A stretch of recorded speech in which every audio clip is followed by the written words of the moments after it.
নবীজির ইন্তেকালের সময় যখন হয়ে গেল, ইন্তেকালের সময় বিশ্ব নবীর প্রচন্ড পরিমাণে জ্বর। আমার নবীজি জ্বরের কারণে কাতরাচ্ছে, পাগলের মতো এদিক হয় এদিক হয়, একবার ডান দিকে যায়, আবার নবী বাম কাত হয়ে যায়। আমার নবী কোথাও শান্তি পায় না। ইন্তেকালের দিনে জিবরাইল আলাইহিস সালাম ফজরের নামাজের সময় আসছে। ফজরের নামাজের পরে প্রবেশ করে বলছে, ইয়া রাসূলুল্লাহ, ইয়া হাবিবাল্লাহ, কেমন আছেন আপনি রাসূলুল্লাহ? ইয়া রাসূলুল্লাহ, আপনি কেমন আছেন? আল্লাহর হাবিব বললেন, জিবরাইল, আমি বেশি একটা ভালো নাই, আমি বেশি একটা ভালো নাই, কারণ আমার পুরো শরীরটা জ্বরে আমি পাগল হয়ে যাচ্ছি, অজ্ঞান হয়ে যাব। জিবরাইল বললেন, ইয়া রাসূলুল্লাহ, আজকে একজন ফেরেশতা আসছে। এই ফেরেশতা কারো কাছে কখনো অনুমতি চায় না। এই ফেরেশতা আজকে আপনার কাছে আসার জন্য অনুমতি চায়। সে কি আসতে পারে ইয়া রাসূলুল্লাহ? আল্লাহর হাবিব বললেন, যাও তাকে নিয়ে আসো। মালাকুল মউত আসছে, আজরাইল এসে বলছে, আসসালামু আলাইকুম ওয়া রাহমাতুল্লাহ। সুবহানাল্লাহ। রাসূল আপনাকে সালাম, আপনাকে সালাম ইয়া রাসূলুল্লাহ, ইয়া হাবিবাল্লাহ, আপনাকে সালাম। আজরাইল বলল, ইয়া রাসূলুল্লাহ, পৃথিবীর শুরু লগ্ন থেকে নিয়ে আজ অবধি যত পীর এসেছে, যত আউলিয়া, যত গাউস, যত কুতুব, যত নবী, সবার জান আমি আজরাইল কবজ করেছি, কিন্তু কাউকে আমি সালাম করিনি। You are the first person, আপনি প্রথম মানুষ যাকে আমি জিবরাইল সালাম করেছি। সুবহানাল্লাহ, আমি আপনাকে সালাম করেছি। আল্লাহর হাবিব বললেন, বলো কি করতে চাও বলো। মালাকুল মউত বললেন, ইয়া রাসূলুল্লাহ, আল্লাহ আপনার দিদারের জন্য অপেক্ষা করছে। সুবহানাল্লাহ। মালাকুল মউত বললেন, ইয়া রাসূলুল্লাহ, তবে একটা কথা আপনাকে আমি অবগত করতে চাই, আল্লাহ তাআলা আমাকে বলে পাঠিয়েছেন, এই মালাকুল মউত, আজকে তুই যার জান কবজ করবি কিন্তু সাধারণ কোনো মানুষ নয়। এই মালাকুল মউত, স্টপ, শুনে যা, আমি যা বলি শুনে যা। আমার আল্লাহ আমাকে বলে দিয়েছে, আমার রাসূল যদি থাকতে চায় রেখে দিবি, আসতে চাইলে নিয়ে আসবি। সুবহানাল্লাহ পড়েন। আমার নবীর ইন্তেকালের সময় বিশ্বনবী জামাতারা কাঁদছেন, বিশ্বনবীর সব স্ত্রীরা পাগলের মতো কান্না করছেন, নবীজির মেয়েরাও কান্না করছেন। সবচাইতে বেশি যেই মেয়ে কান্না করছেন তার নাম হচ্ছে ফাতেমা রাদিয়াল্লাহু তাআলা আনহা। মেয়ে, নবীজির কলিজার টুকরা মেয়ে ফাতেমা রাদিয়াল্লাহু তাআলা আনহা পাগলের মতো কাঁদছে। আব্বা আর থাকবে না, আব্বার সময় শেষ হয়ে গেছে। ফাতেমা চোখের পানি ছেড়ে ছেড়ে কাঁদছে। আল্লাহর হাবিব বললেন, ফাতেমা তুমি আমার কাছে শোনো, ও আমার মেয়ে, তোমার কান্না করার কোনো কারণ নাই, তুমি আমার কাছে চলে আসো। ফাতেমা রাদিয়াল্লাহু তাআলা আনহা যখন বাবার কাছে আসলেন, বিশ্বনবী বললেন, ও ফাতেমা, তোমার কানটা আমার মুখের কাছে নিয়ে আসো। ফাতেমা ফাতেমা রাদিয়াল্লাহু তাআলা আনহা নিজের কানটা বিশ্বনবীর মুখের কাছে নিয়ে আসলেন। আমার নবী কি যেন বললেন, আস্তে আস্তে কি যেন বললেন। ফাতেমা পাগলের মতো কাঁদছিল। ফাতেমা চুপ হয়ে গেল। হঠাৎ করে ফাতেমা সাইলেন্ট, একদম চুপ। আম্মা জান আয়েশা রাদিয়াল্লাহু তাআলা আনহা দূর থেকে এটা দেখছেন যে বাবা মেয়ের মধ্যে কথা হচ্ছে। বাবা মেয়েকে কি যেন বললো, আর মেয়ে চুপ হয়ে গেল। ফাতেমা চুপ হয়ে গেছে, আর কোনো কান্না নাই। আয়েশা রাদিয়াল্লাহু তাআলা আনহা ডাকলেন, এই ফাতেমা শোনো, তোমার বাবা তোমার কানে কানে কি বলেছে আমাকে একটু বলো, কি বলেছে বলো। ফাতেমা রাদিয়াল্লাহু তাআলা আনহা বললেন, আমার বাবা আমার কানে কানে এই কথা বলেছে। ফাতেমা তুমি কেঁদো না, কারণ আমি বাবা হিসেবে আমার মেয়ের চোখের পানি সহ্য করতে পারি না। তুমি কেঁদো না ফাতেমা, টেনশন করো না। আমি মৃত্যুর পরে, আমার মৃত্যুর পরে সর্বপ্রথম সাক্ষাৎ ফাতেমা আমার তোমার সঙ্গী হবে। সুবহানাল্লাহ। ফাতেমা রাদিয়াল্লাহু তাআলা আনহা টের পেয়ে গিয়েছেন যে আমার বাবার পরে সবচাইতে সবার পূর্বে যার ইন্তেকাল হবে সেই হচ্ছে আমি ফাতেমা রাদিয়াল্লাহু তাআলা আনহা। কম সুবহানাল্লাহ। ফাতেমা চুপ হয়ে গেছে। আজরাইল যখন বলছে, ইয়া রাসূলুল্লাহ, জান কবজ করার সময় হয়ে গেছে, কি করবেন করেন। বিশ্বনবী বলেন যে আমার স্ত্রীকে ডাকো, আয়েশাকে ডাকো, আমি আমার বউয়ের সঙ্গে শেষ কথা বলতে চাই। নবীজি মারা যাবে, বলছে আয়েশাকে ডাকো, আমার বউকে ডাকো, স্ত্রীকে ডাকো। আয়েশা রাদিয়াল্লাহু তাআলা আনহা যখন আসছে বিশ্বনবীর দরবারে, বিশ্বনবী বলছেন, ও আয়েশা, তোমাকে যে আমি একটা টুকরা স্বর্ণ দিয়েছিলাম, সেই স্বর্ণটা কোথায়? সেই স্বর্ণ তুমি কোথায় রেখেছো? আয়েশা রাদিয়াল্লাহু তাআলা আনহা বললেন, ইয়া রাসূলুল্লাহ, ওটা আমি যত্ন করে রেখে দিয়েছি আল্লাহর হাবিব, ওটা আমি যত্ন করে রেখে দিয়েছি। আল্লাহর হাবিব বললেন, সদকা করে দাও। আমি মুহাম্মদ আল্লাহর কাছে এমন অবস্থায় সাক্ষাৎ করতে চাই না যে আমি মুহাম্মদ এক ফোঁটা স্বর্ণের মালিক। সুবহানাল্লাহ। দান করে দাও, লাগবে না, দান করে দাও, এটা দান করে দাও। একটা স্বর্ণের মালিক আমি মুহাম্মদ, এই অবস্থায় আমি আল্লাহর সঙ্গে দিদার লাভ করতে চাই না, দান করে দাও এটা।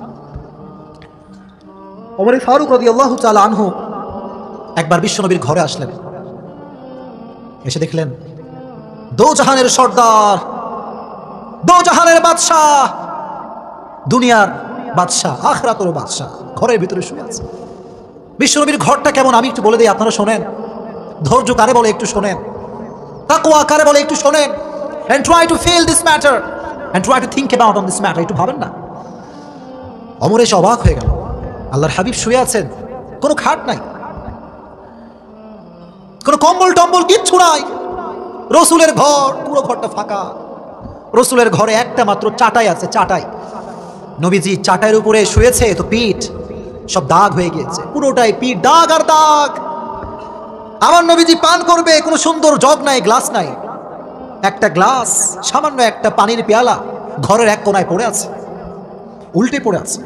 ওমর বলে, ইয়া রাসূলুল্লাহ, আপনি আমাকে একটা সুযোগ দেন, আপনি দো জাহানের সর্দার, ইয়া রাসূলুল্লাহ, আপনার ঘরে একটা কম্বল নাই, আপনার ঘরে একটা চাটাই নাই, ইয়া রাসূলুল্লাহ, আপনার ঘরে একটা খেতা নাই, ইয়া রাসূলুল্লাহ, আমাকে একটা সুযোগ দেন, আমি একটা খেতা নিয়ে আসি, একটা কম্বল নিয়ে আসি। আল্লাহর হাবিব বললেন, ওমর, আমি তো দুনিয়াতে শান্তি করার জন্য আসি নাই, আমি তো দুনিয়াতে টাকা কামাবার জন্য আসি নাই, আমি তো বিশাল বড় ডুপ্লেক্স ট্রিপ্লেক্স হোমে থাকার জন্য আসি নাই। সুবহানাল্লাহ পড়েন।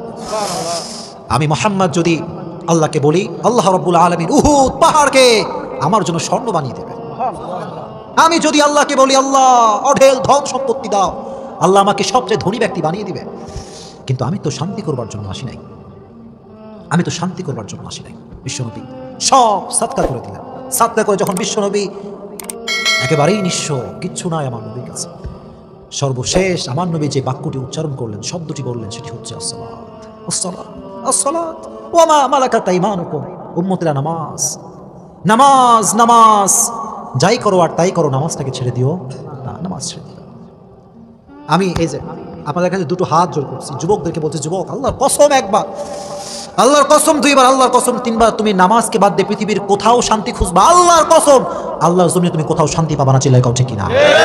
কোথাও শান্তি তুমি পাবা। নামাজটা পড়ো, ওযু করো, একটা বার আল্লাহর কাছে সেজদা দাও, ওই একটা সেজদা তোমার জীবনের সমস্ত দুঃখ কষ্ট ভুলিয়ে দিবে। সুবহানাল্লাহ। ফাসজুদ ওয়াক্তারিব, prostrate and get closer to your Lord। সেজদায় নত হয়ে যান, সবচেয়ে নিকটে যাবেন একজনের কাছে, তিনি কে? আজরাইল বলল, ইয়া রাসূলুল্লাহ, এবার কি হবে ইয়া রাসূলুল্লাহ? আল্লাহর হাবিব বললেন, এবার আমি তোমাকে অনুমতি দিচ্ছি, তুমি আমার রূহটাকে কবজ করে নাও, রূহটাকে কবজ করে নাও। আল্লাহর হাবিব সর্বশেষ সময়ে পরিবারের কথা বলতে পারতেন, হাসান হোসেনের কথা বলতে পারতেন।